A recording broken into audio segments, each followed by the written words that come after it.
Varför kan du inte stanna? Varför vill du inte svara? Jag önskar att du aldrig for bort.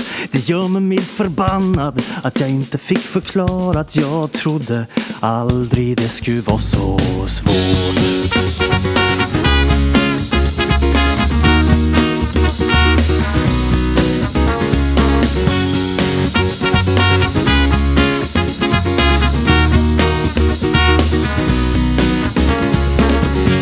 Alla veckor som jag väntar, du var ju strax tillbaka, blev en dag till månader och år.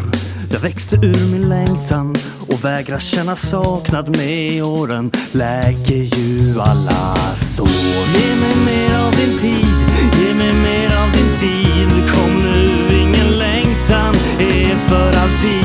Ge mig mer av din tid, ge mig mer av din tid. Se mig, jag väntar här bredvid.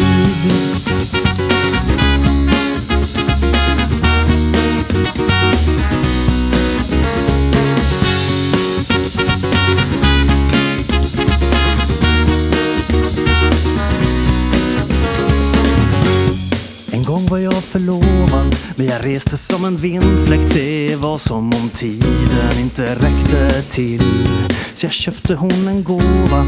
Det var väl mest som ursäkt för att jag inte kunde stanna still.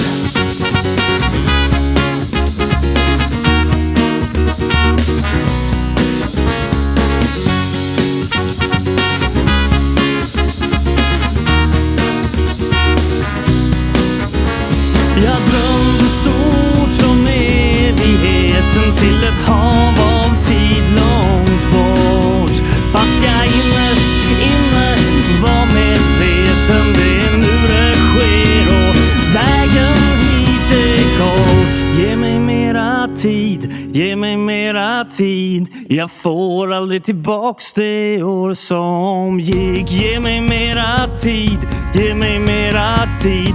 Allt försvinner med nästa ögonblick.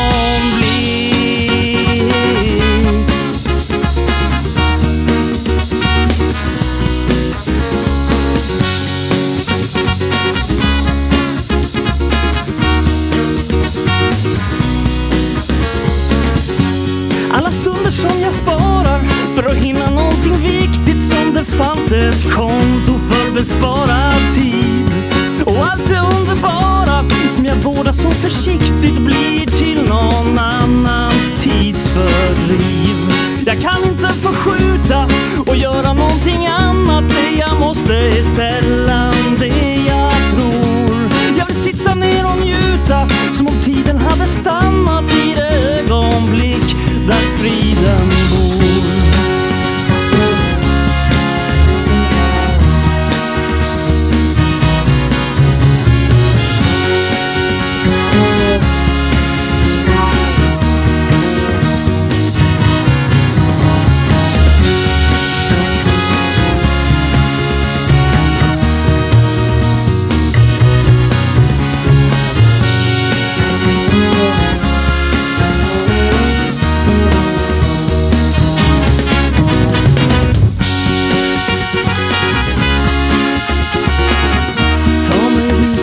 Pressen blir för stor till ögonblick där fri